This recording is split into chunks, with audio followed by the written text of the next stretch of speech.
The Dharma, incomparably profound and exquisite, is rarely met with even in hundreds of thousands of millions of kalpas. We now can see it, hear it, accept and hold it. May we realize the true mind of the Tathagata. And as you've heard so many times, the true mind of the Tathagata is no other than our original face, our true self, who we really are. At the same time, we're this living, breathing, walking, talking human being with all its challenges, all its foibles, all its conditioning. So how do you comprehend this?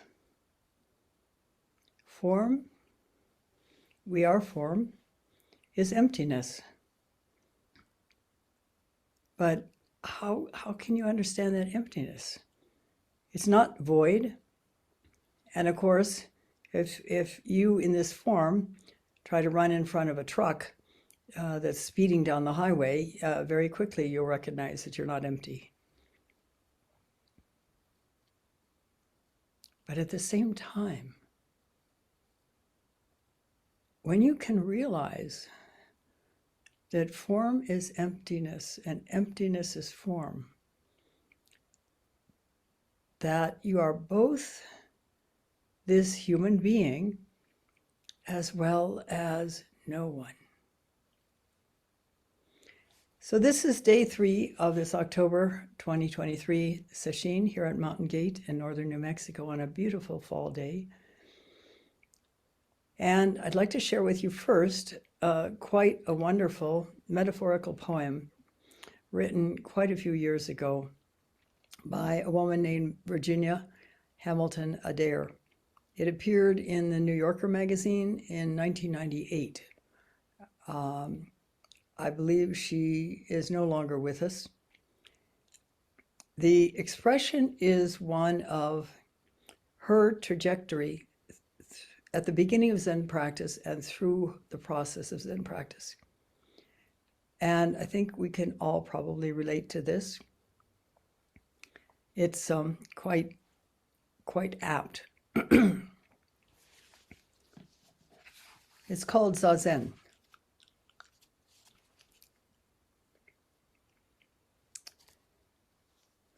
When I floundered in, no one knew me, not even myself, staggering under a Saratoga trunk, crammed with humiliations bottled like urine samples, nail kegs of anger, carbons of abusive letters,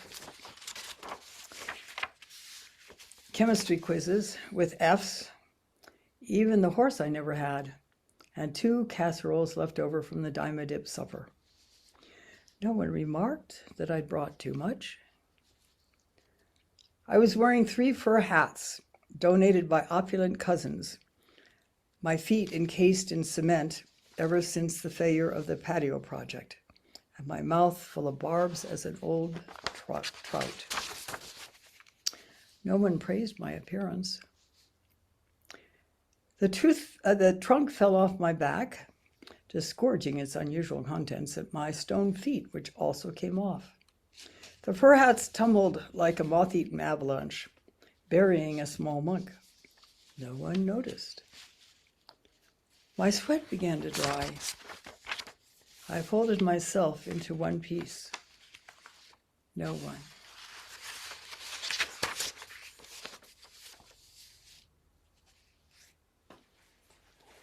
When we come into Zen practice, all of us, when we come into Zen practice, I remember myself going into the Zendo for the first time at the Rochester Zen Center, going to a workshop first where I heard all about how Zen is practiced in the Rochester Zen Center and had a chance to practice it in the Zendo, learning the breath practice and so on. And I was full of conditioning. I was full of ideas. I was full of habit patterns. I was full of pain and anguish, actually. And gradually over time, walking into it when I could, and initially it just wasn't there, because I had shoved it out of my conscious awareness. Yet it was still driving me. And gradually I began to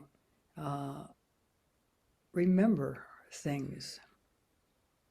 And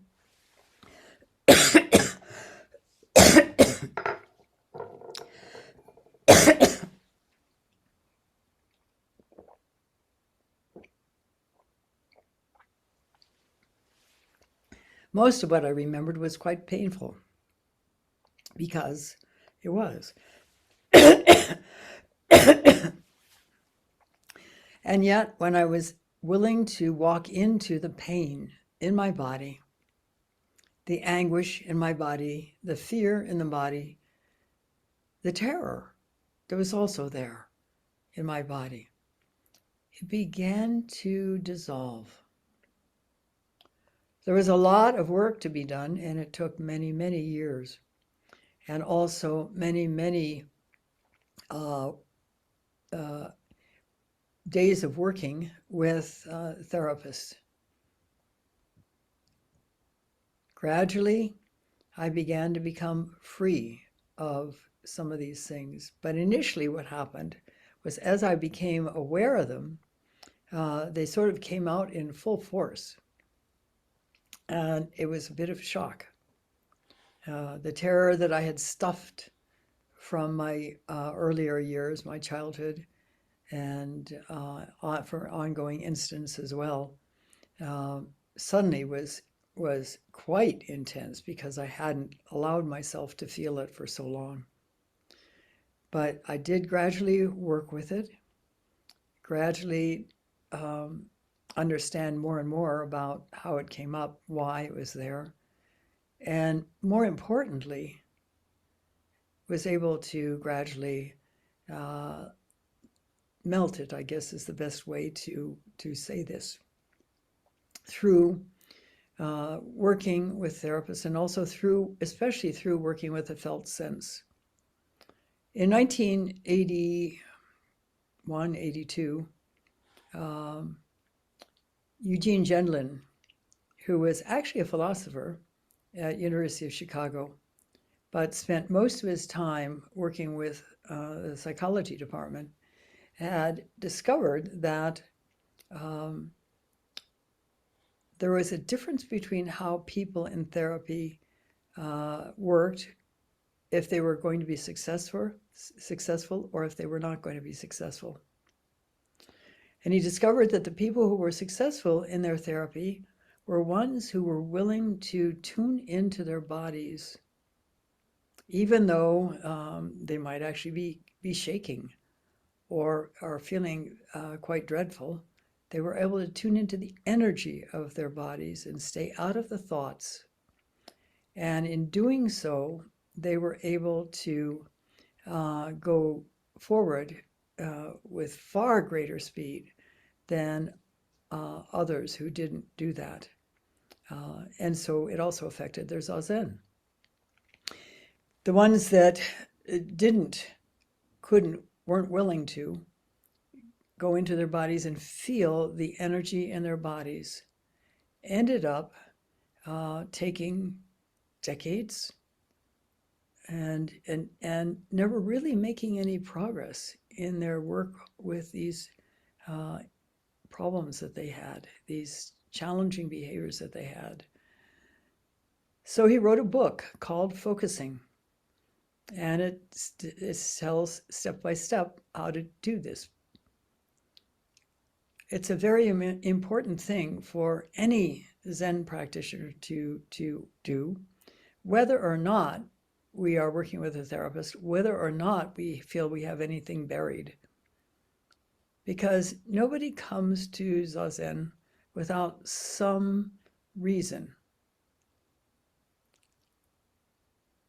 Overt reasons often are that there's some sense that there's something really important that we need to return to, that is long forgotten, long out of touch with, but it's really, really important. That's what brought me, plus a realization that there was never going to be for me, or probably anyone else ever, any lasting peace and happiness without working within myself. There was not going to be anything external that was going to make a difference. I could travel. I could go to more parties, which were not that exciting to me. I could really succeed in my work, which I already was doing, and I could try a different line of work. And over the time I was working for money, I did many different things in architecture, commercial interior design, graphic design, and finally the last job I had was designing heating cooling systems for buildings with Barkman Engineering. The last project I had in the office was to design the heating system for the, how is it, the, I don't think they call it American Indian, the Native Museum of Native Arts in Santa Fe. But I would go along, and then there would be some restlessness, and I would change the job. I would move on to another job. There would be some opportunity that I was able to take advantage of, and I would be really having fun with that, interested in that, thriving in it. And then again, that restlessness would rise. And I did this over and over again over the decades that I worked. And finally, encouraged by the other engineers at Barkman Engineering to go and get my engineering degree, I decided to go down to University of New Mexico and take a look at, talk to the people in the art and architecture school, because I'd always had this dream of finishing the architecture, doing the master's in architecture, so that I could actually sign drawings. And I was also going to talk with the engineering school, because engineering was also fascinating to me. The architecture people insisted there needed to be a 3-year master's degree. I was prepared for maybe a 2-year, which would be standard. And then they also told me I would have to take a course in architectural drawing. And I said, but I've been doing this professionally for 15 years. They said, doesn't matter, you still got to take the course. And I thought, well, that's a little bit narrow-minded. And then I went over and talked to the engineering people. They said, we would love to have you come. And so on the hour drive back to Santa Fe, where I was living at the time, I thought about it. And I thought it would be really cool to get a degree in engineering, but it would be an undergraduate degree, and I would have to get school loans in order to pay for it. I just dismissed the architecture thing because it didn't seem like it was going to be very amenable. And then I thought about sesshin.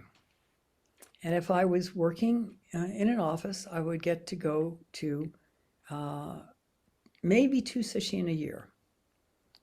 I would have 2 weeks off probably a year. That's pretty standard in American businesses. And it would take a long time to pay off those school loans.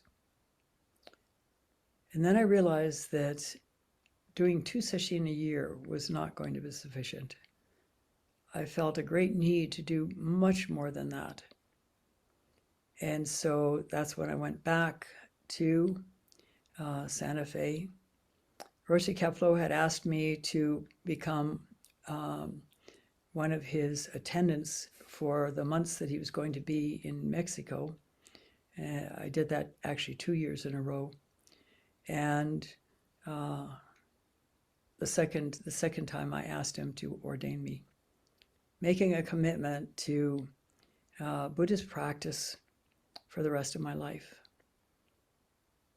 And the restlessness has never reappeared.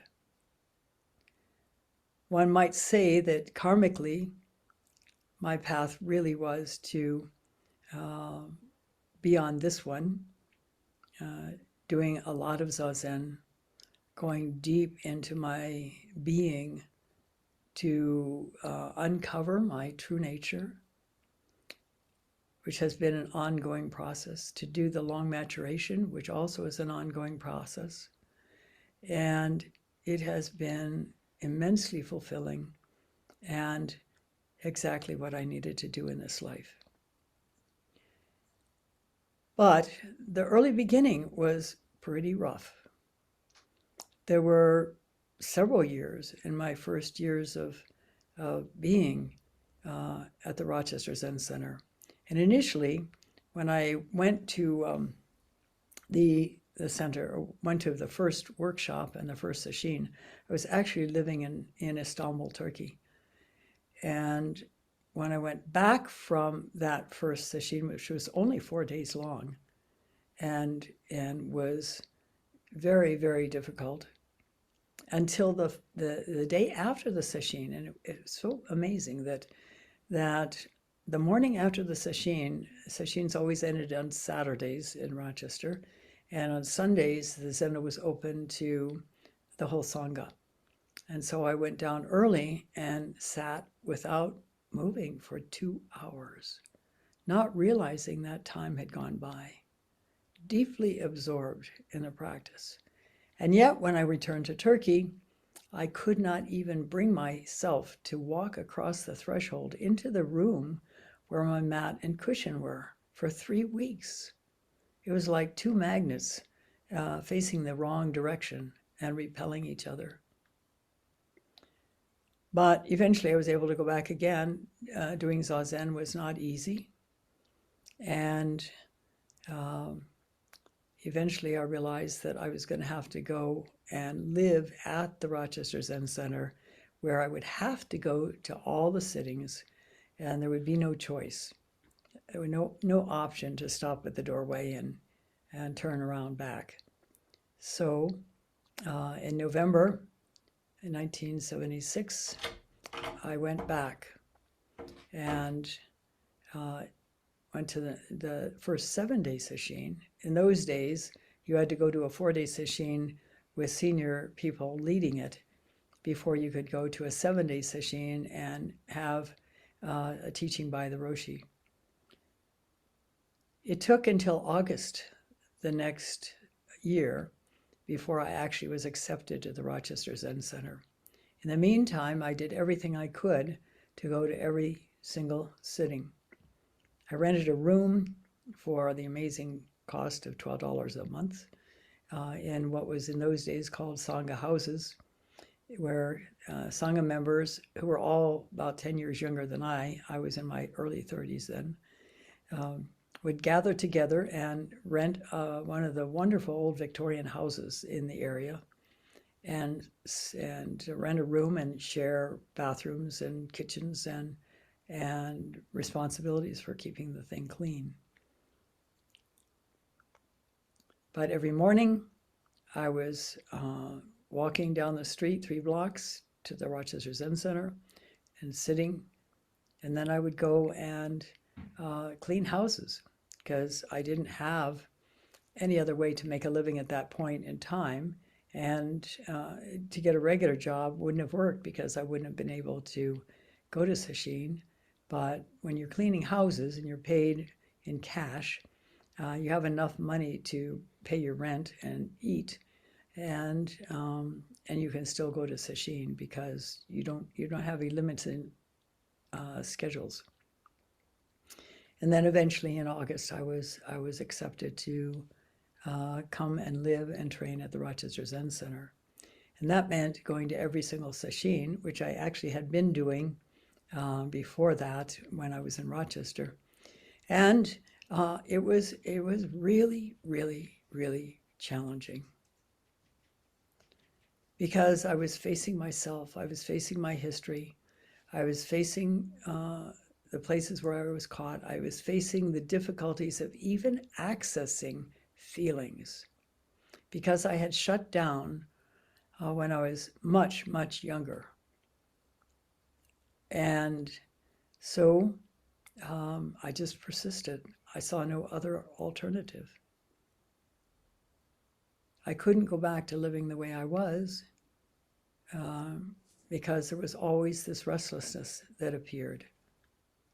But I had my own version of the Saratoga trunk and the moth-eaten fur hats and the feet encased in concrete. It was a long haul.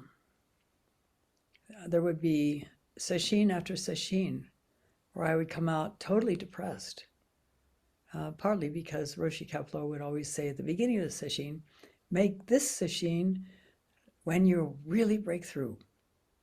And of course, it never happened for me back then. Eventually, of course, it did, but not then. I was too shut down for it to happen. I had to keep all that terror at bay.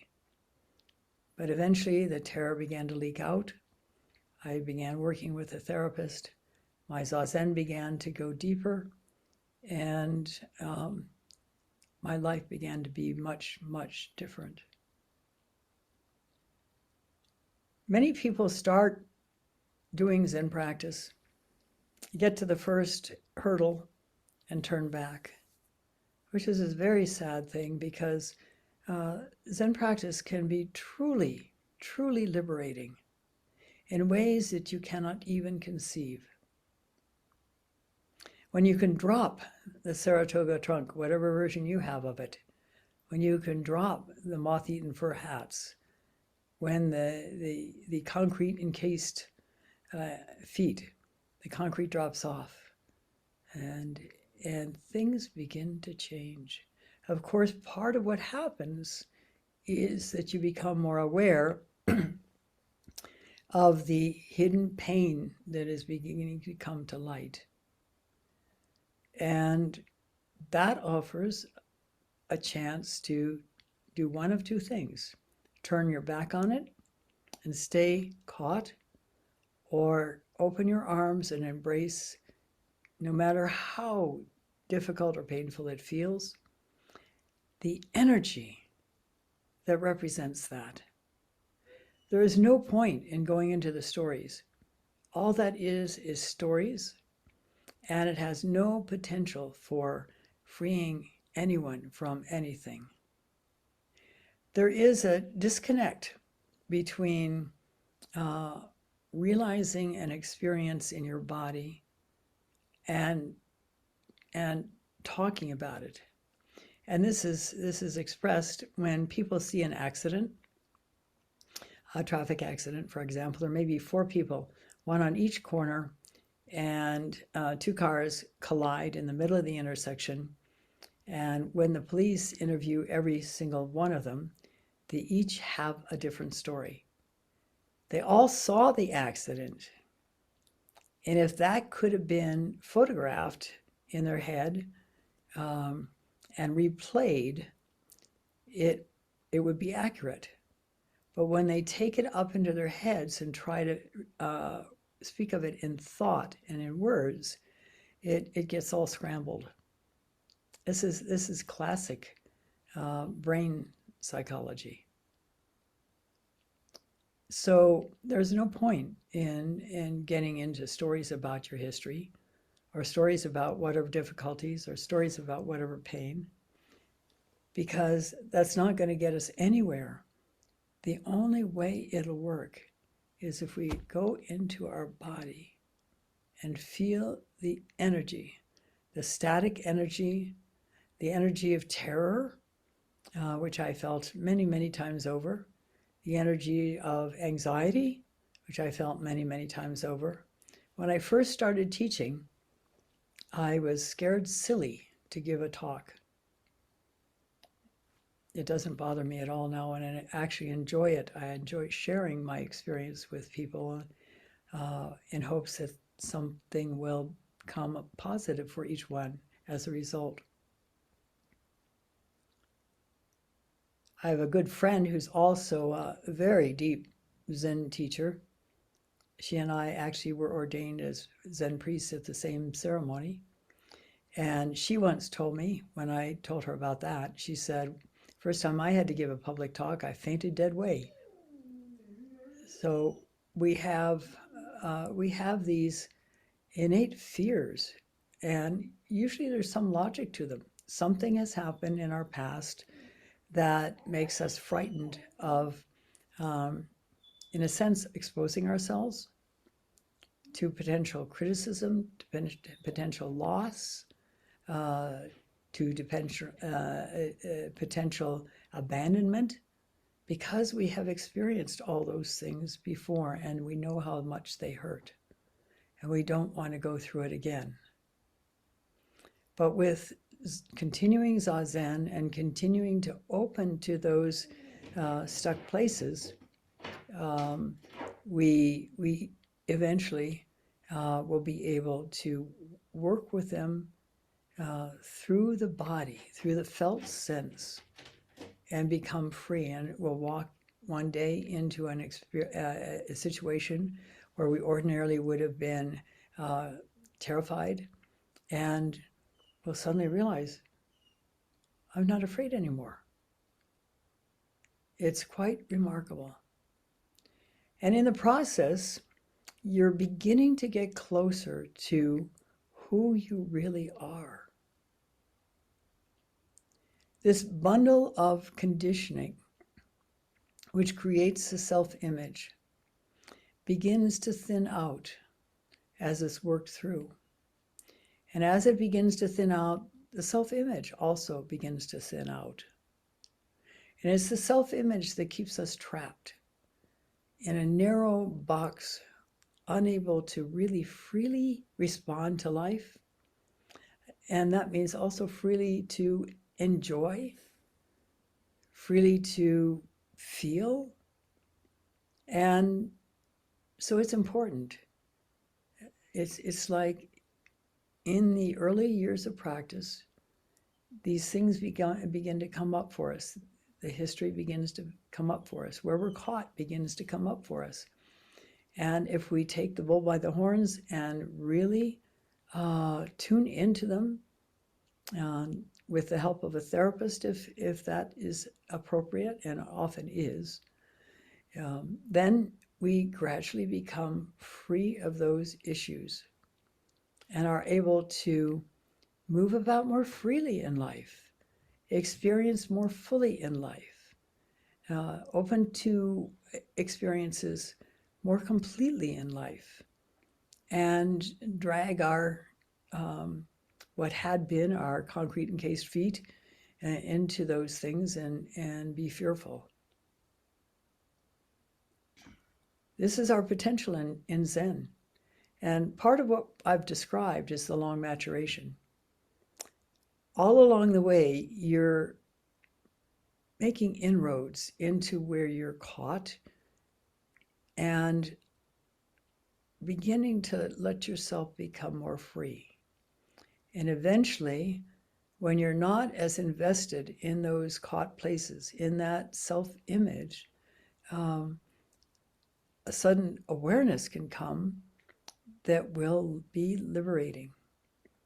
And then, of course, there's much more work to do after that, which is joyful because at a certain point, we begin to recognize that in walking through the hard places frees us to live more fully, to be less caught by stuff. And so it's worth doing. And eventually those places really thin out to the point where if something comes to consciousness, it's taken a look at, it's felt, and almost immediately dissolves if we're working with it in that way. And we continue, because the more deeply we can go into our awareness, the more deeply we can become free. And as far as I can tell, there's really no end to it. It is quite amazing how free a person can be. And free meaning that, excuse me,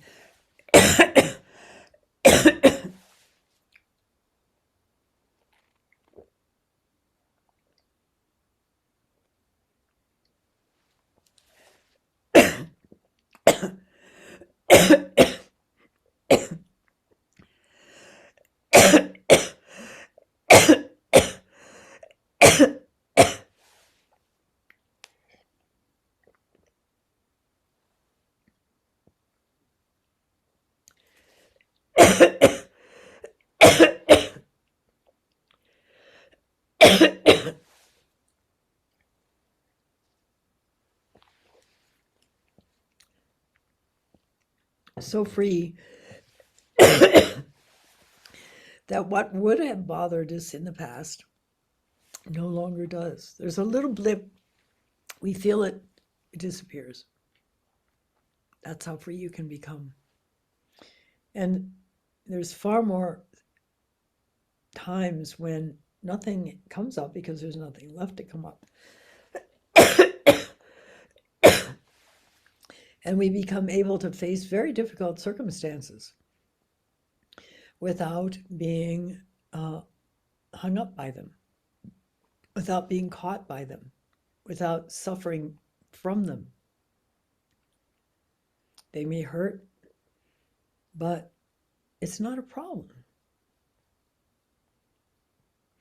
And this is why when we do the guided meditation, we talk about being free of sickness, even in the midst of sickness. When you're sick, there's a way of being so present with that sickness that it's not a problem. And a real example of this is a young Japanese woman from the 1940s, I think, when TB was very rampant in Japan. Japan is a very damp, cold place in the winter. It's damp in the summer too, but it's very hot. And it's ripe for TB. And this was before there was medication for TB. And so Yaiko Iwasaki is a young girl, and she got TB. Her father had a very sudden concern when he hit 60 years old that he was going to die, and so he started Zen practice. And I guess the fear of death was so strong in him that he actually had a kensho after a year.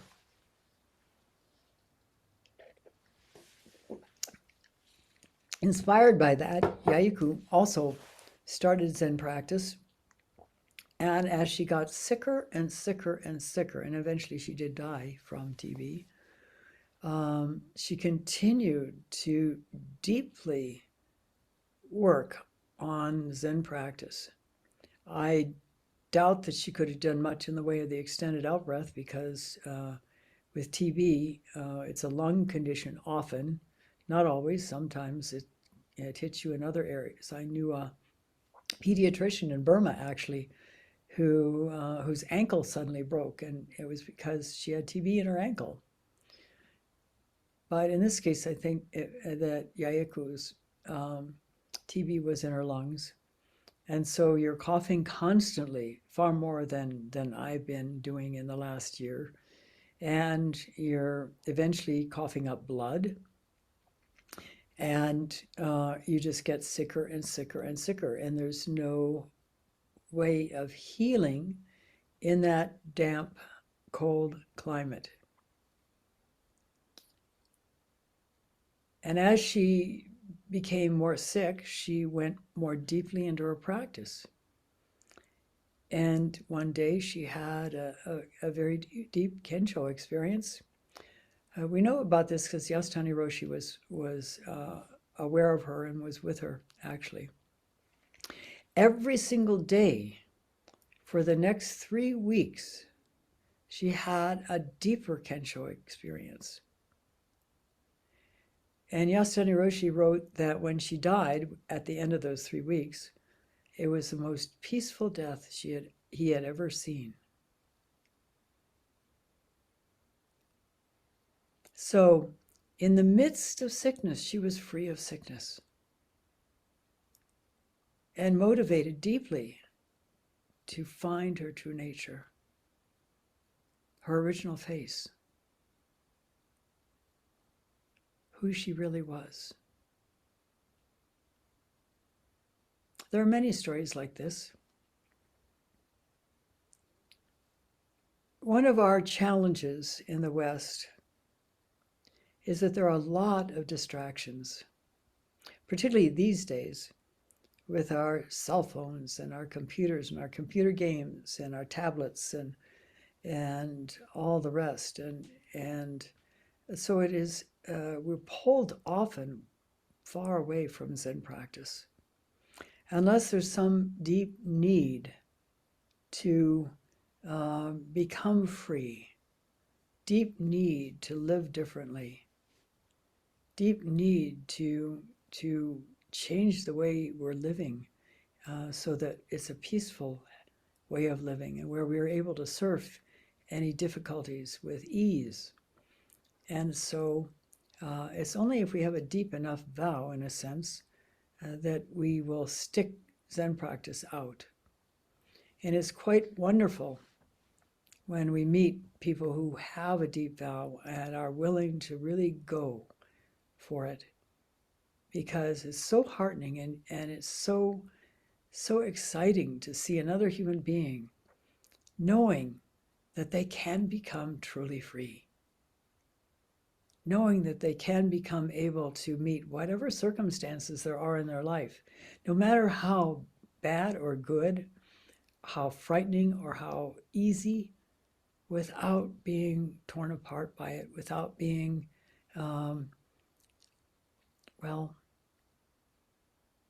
having it really affect them negatively. And I can tell you from my own experience that it is possible.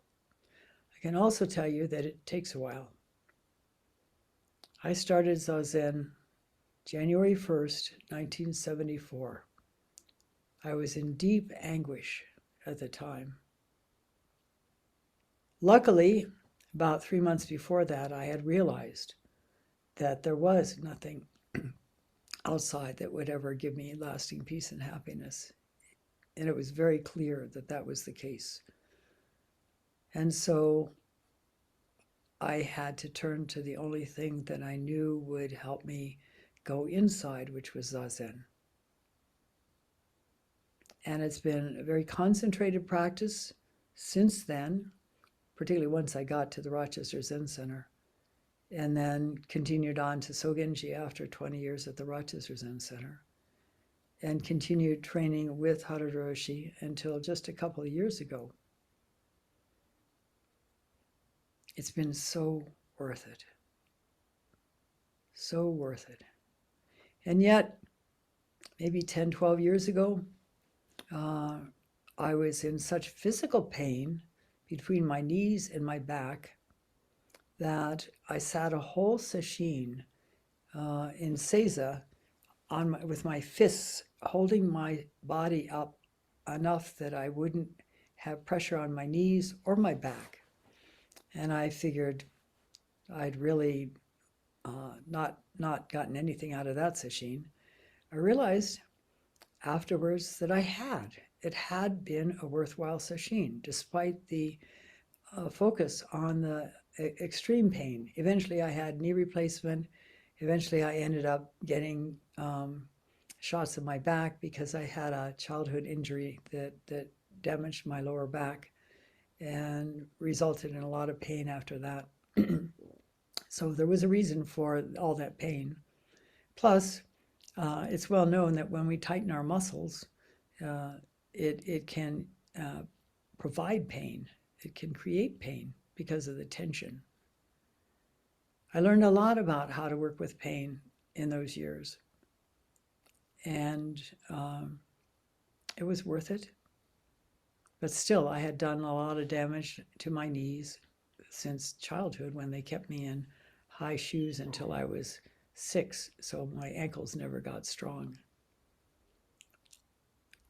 But whatever history we have, it really doesn't matter, because we can work with it in Zazen. And I don't know anything else that is so profoundly liberating. Thank you for listening. We'll stop now and recite the 4 vows.